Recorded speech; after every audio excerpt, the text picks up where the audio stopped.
That Christmas morning, I walked into my parents' house carrying two secrets I thought might finally change the way my family looked at me. My name is Laura. I was 32 years old, and for the first time in my life, I believed I had news worthy of pride.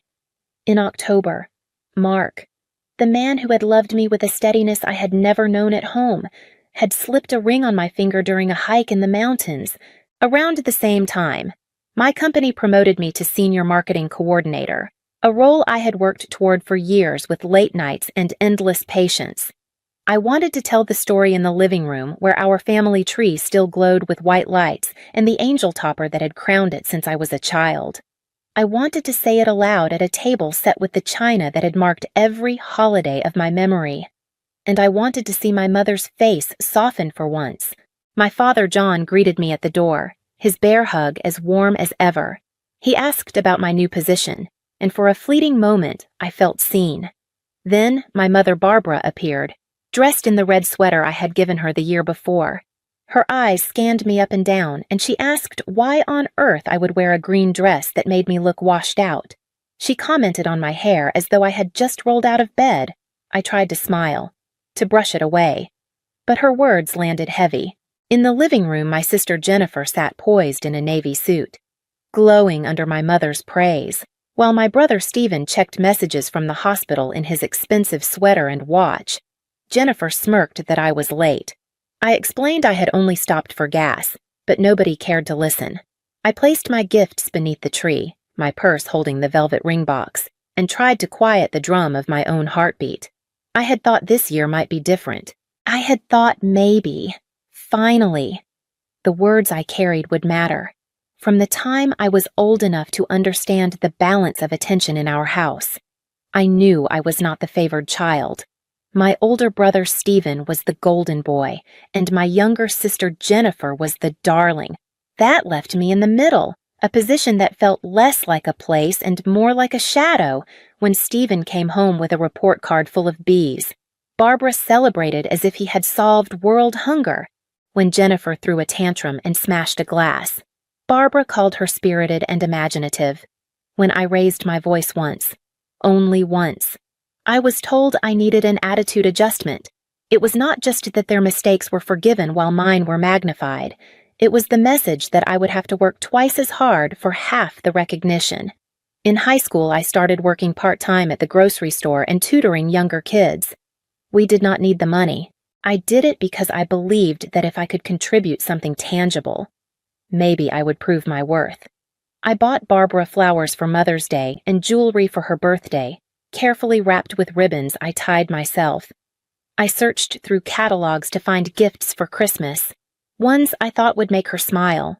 Stephen and Jennifer often grabbed something last minute at the mall, but their gifts brought tears and long embraces. Mine were received with polite thanks and quickly set aside. When the time came to choose a college major, I had already learned to expect disappointment. I picked marketing because I loved the mix of creativity and strategy. To me, it was storytelling, the art of reaching people where they lived and convincing them to believe in something bigger. To Barbara, it was a joke. She told me it was not a real career, that it was playing with pretty pictures. She compared me to Stephen, who was preparing for medical school, and Jennifer, who had announced her dream of law school. "Why can't you do something meaningful, something that actually helps people?" she asked. I nodded, but inside I was breaking. I did not change my major, though. I pushed forward, earned my degree with honors, and took the first job I could find at a small downtown firm. The early years were brutal, long hours and little pay, but I proved myself. Every campaign I built, every client I brought in, felt like climbing a mountain alone. When I called home, eager to share a success, Barbara's response was always the same. "That's nice. Dear, did I tell you Stephen was just published in a medical journal? Jennifer won another case." Each call ended with my accomplishments drowned under theirs. Still, I kept trying. I remembered every birthday, every anniversary. I gave up vacation time at 26 to help John and Barbara move into a new house. I painted the walls, organized the boxes, scrubbed floors until my hands ached, while Stephen said he was too busy with residency and Jennifer said her firm needed her. I dog-sat their German Shepherd whenever they left town, even though I was allergic. My weekends ended in hives and antihistamines, but no one thought of that when John had emergency gallbladder surgery. I took time off work to drive him to the hospital and sit in the waiting room for 6 hours while Barbara worried aloud. Later, she scolded me for not updating Stephen and Jennifer more often. I swallowed the sting. What cut deepest was not the lack of thanks, but the constant comparison. It was as if everything I did was weighed against my siblings and found lighter, even when it was heavier. I was exhausted long before I was 30, but I did not stop. I thought maybe if I kept showing up, kept paying attention, kept sacrificing, eventually Barbara would see me. Maybe she would stop calling me difficult. Maybe she would be proud. That was the hope I carried, even when it hurt to believe it. The gift exchange unfolded just as I had feared. Stephen handed over envelopes with sleek gift cards, clearly bought on his way home from the hospital. But because they were from luxury stores, my mother reacted as though he had performed a miracle. She exclaimed about his thoughtfulness, told the relatives how generous he was, and hugged him tightly. Jennifer presented a weekend getaway to a spa resort, and for nearly 20 minutes the room buzzed with planning, questions about the amenities, and praise for her success. I waited quietly with my carefully chosen packages. When it was finally my turn, I handed Stephen a monogrammed leather briefcase, Jennifer a set of engraved pens, and my parents a photo album I had spent weeks building. Each page held restored photographs, scanned and retouched, printed and arranged in layouts I designed late into the night. I imagined Barbara smiling as she turned the pages, maybe even crying at the images of birthdays and summer trips. Instead, she flipped through quickly, said it was nice, and then told Stephen to show everyone the new watch his colleague had given him. I felt the air leave my chest as if my effort had no weight at all. John reached for my shoulder and whispered that the album was beautiful, but the moment had already slipped away. I moved to the kitchen to keep busy. The smell of turkey roasting filled the air, and I checked the timer. Mashed potatoes, stirred gravy. Barbara stood at the counter giving orders without looking up. The turkey comes out in 20 minutes. Someone needs to set the table. When I asked where Jennifer was, she said Jennifer was with Grandma Dorothy and shouldn't have to worry about kitchen work because she worked so hard during the week. I wanted to ask whether my own long hours and late nights counted for nothing, but I bit my tongue. As I carried plates into the dining room, I passed the hallway and froze. Barbara's voice floated from the living room where she spoke with Aunt Susan. She said in that dismissive tone I knew too well, "Laura's still at that little ad place. And Mark. He teaches high school English. At least it's stable, I suppose." My stomach tightened.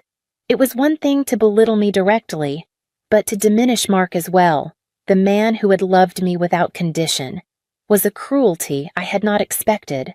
I stood there holding a stack of plates, invisible and humiliated, before stepping back into the kitchen where no one noticed. The hours before dinner stretched like years. I touched the ring box in my purse over and over, wondering whether I had made a mistake bringing it. I had planned to announce my news during dessert, when the family might be relaxed, when the timing felt right. But as the afternoon wore on, watching Barbara light up at every mention of Stephen's latest case or Jennifer's courtroom victory, doubt crept in. What if my engagement only earned me another shrug, another cutting remark? What if the one moment I wanted to hold as joy became just another wound? Still, I told myself, I had to try. I could not let fear silence me again. By 3 o'clock, the dining room was ready. The long table dressed with Barbara's finest china, the same white and blue pattern that had marked every holiday since childhood. John sat at one end, Grandma Dorothy at the other, and the rest of us filled in according to the unspoken hierarchy that always placed me between my youngest cousin and the empty chair where my grandfather used to sit. The conversation began easily enough. Stephen talked about the expansion of his medical practice. Jennifer described her latest promotion. Janet chattered about her upcoming wedding. I smiled when spoken to, laughed at Uncle Frank's jokes, and passed dishes down the table, all while rehearsing the words in my head. During a lull, Grandma looked at me kindly and asked, Laura, are you still working at that little advertising company downtown? I corrected her gently. It was a marketing firm, and for the first time in years, I tried to step into the light. Actually, I just got promoted to senior coordinator. I'll be leading my own team. Aunt Susan offered warm congratulations, but before the moment could settle, Barbara cut across the table. Laura thinks making pretty pictures is the same as having a real career. I keep telling her she should go back to school for something substantial, like nursing or teaching. Heat rushed to my face, but I held my ground. Marketing is a real career. Mom, it requires strategy and analysis. I wanted to keep the momentum, so I reached into my purse and pulled out the velvet box. My hands trembled, but my voice was steady, and I have even bigger news. Mark proposed. We're engaged. For a second, there was silence, then scattered congratulations. John's smile was genuine. Dorothy squeezed my hand, but Barbara's face remained unchanged, her eyes sharp. Jennifer leaned forward. When did this happen, October? I said. We went hiking in the mountains. It was perfect. Barbara's voice cut like glass. October. You've been engaged for 2 months and you're just telling us now, always so secretive. Laura, no wonder we never know what's happening in your life. Stephen asked what Mark did, though I had told him many times. He's a high school English teacher. Barbara repeated the word teacher as if it were an insult. Well, at least it's stable, she said, making it clear she found him unimpressive. Jennifer laughed without warmth. I hope he knows what he's getting into. Laura's always been the difficult one. Barbara nodded, agreeing as if I were not at the table. Challenging. She has never made things easy on herself or anyone else. The words hit harder than I expected. Sharper because I had come carrying joy. John raised his glass to toast our engagement, and a few followed, but the moment felt forced. As dessert was served, Barbara launched into another list of Stephen's accolades, then Jennifer's courtroom victories, and then she turned to me with a final blow, her voice level but cruel. You're 32. Laura, you live in a tiny apartment, work at a job that barely pays the bills, and you've never really accomplished anything significant. You are the most useless child we have. The silence that followed was absolute. I sat frozen, ring box still in my hand, with every eye at the table waiting for me to respond. The words hung in the air like smoke, filling every corner of the room. For a moment I could not breathe. Then something inside me shifted. It was not the familiar ache of disappointment or the urge to shrink down and disappear. It was clarity. I set the ring box carefully on the table and pushed back my chair. My hands trembled, but my voice when it came was steady. Then stop calling me when you need money. Barbara's expression faltered. What are you talking about? She asked. But her voice had lost its sharp edge. I reached for my purse and pulled out my phone. My thumb moved across the screen with a certainty that surprised me. I'm talking about the $1,500 I've been sending you every month for the past 2 years to cover your car payments. I'm talking about the $3,000 I gave you last spring when Dad's surgery wasn't fully covered by insurance. I'm talking about the $2,000 I sent for Jennifer's bar exam fees after she burned through her trust fund on that trip to Europe. I lifted the phone high enough for everyone to see. Every transfer, every check, every loan that was never paid back, I have receipts. The room erupted in whispers. Aunt Susan's mouth dropped open. Uncle Frank set down his fork, and Janet's eyes widened. Dorothy sat straighter, her gaze fixed on Barbara with a look that mixed disappointment and dawning understanding. I scrolled through the app and read the entries aloud. September 15th, 1,500 to Barbara Miller. October 3rd, 1,500, November 7th, 2,000 to John Miller for medical expenses. December 19th, 1,500 to Barbara Miller. Each date landed like a hammer. John turned toward Barbara, his face gray. Barbara, is this true? He asked. She opened and closed her mouth. It's not what it sounds like. Laura was just helping out temporarily, until we got back on our feet. Temporarily, I said. A bitter laugh escaped before I could stop it. 2 years of monthly payments. 2 years of me living paycheck to paycheck while you drove around in a car I was paying for. 2 years of sacrificing my own stability while you told anyone who would listen that I was useless. I turned to Stephen, whose face had gone pale. Remember last Christmas when your student loans went into default because your practice wasn't earning enough yet? Who do you think paid that off? It wasn't Mom and Dad. It was me.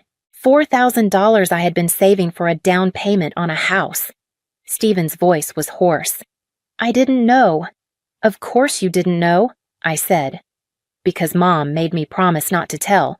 She said it would embarrass you. Jennifer stared at her plate, her voice small. I didn't know you paid for my exam. You weren't supposed to know. I said, just like you weren't supposed to know about the hospital bills, or the loans, or all the other times I covered for this family. Every time I picked up the pieces, every time I carried the weight, Mom told me to keep quiet. And I did, because I thought if I gave enough, sacrificed enough, maybe she would finally see me. Maybe she would finally be proud.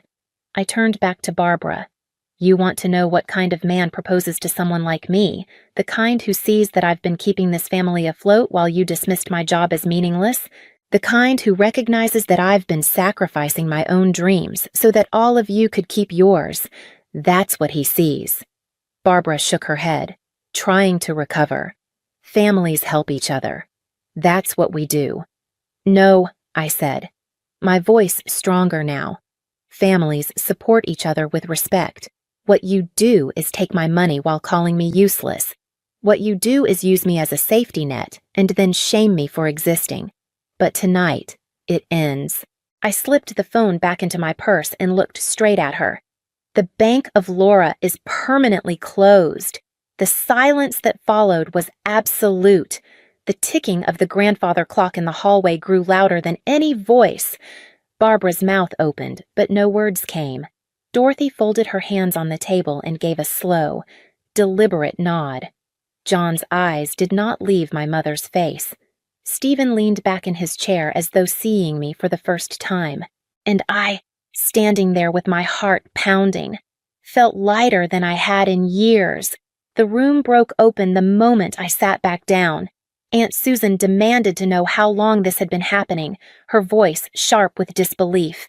Uncle Frank leaned forward, asking John if he truly had no idea about the money. Janet stared between me and Barbara, her eyes wide as though she was watching a play where the script had suddenly flipped. Through it all, Dorothy's silence was heavier than any outburst. She fixed her daughter with a gaze that made the rest of us hold still. Finally, Dorothy spoke, her voice stern in a way I had rarely heard.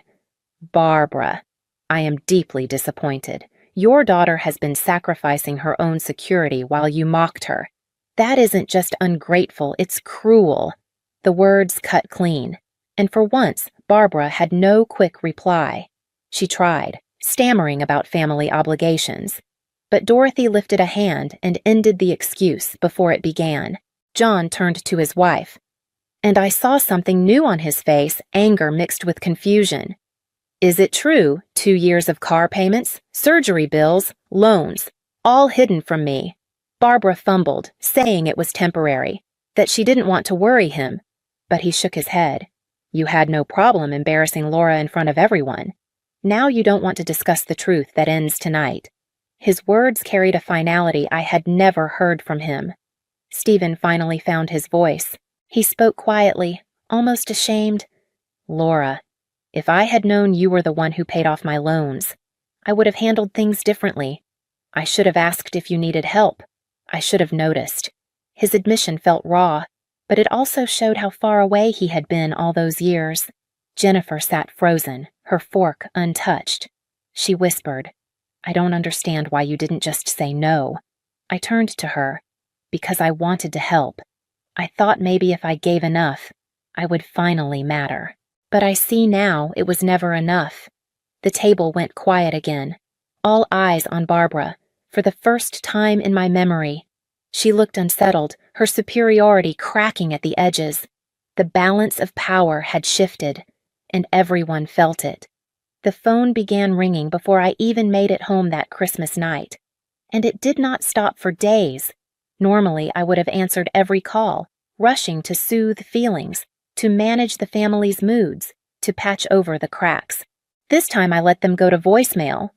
I sat in the dark living room of my apartment, still in my green dress, listening to the buzz of unanswered calls while the engagement ring glimmered quietly on the coffee table. For the first time in my life, silence felt like strength. Mark flew back from Portland 2 days early when I told him what had happened. He found me curled on the couch with my phone lighting up beside me. He pulled me close, and when I asked if I had been too harsh, he shook his head. "Laura, you've been paying their bills while they called you useless. There is no universe where that's too harsh." His words settled into me like a steady anchor. John called first. His voice carried a weight I had never heard before.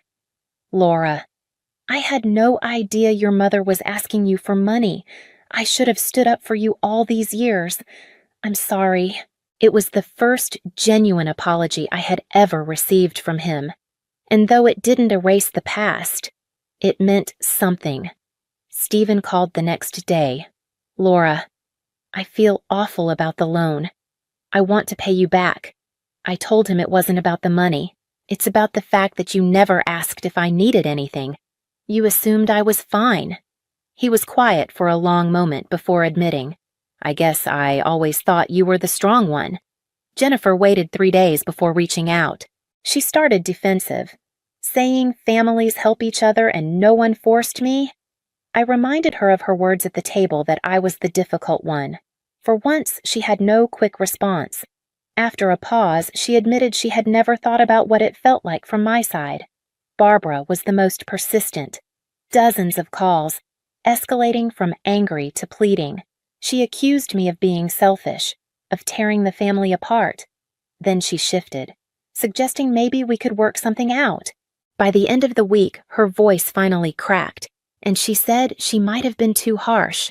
I listened, but I did not rush to comfort, for once. I let her sit with the silence. In the weeks that followed, the ground beneath our family shifted in ways I had never seen before. For John, the truth about the money was like a light switched on in a dark room. He confronted Barbara and insisted they see a financial counselor. For the first time in decades of marriage, they sat in an office together with someone neutral and laid out the numbers. John even picked up a part-time consulting job to ease the strain.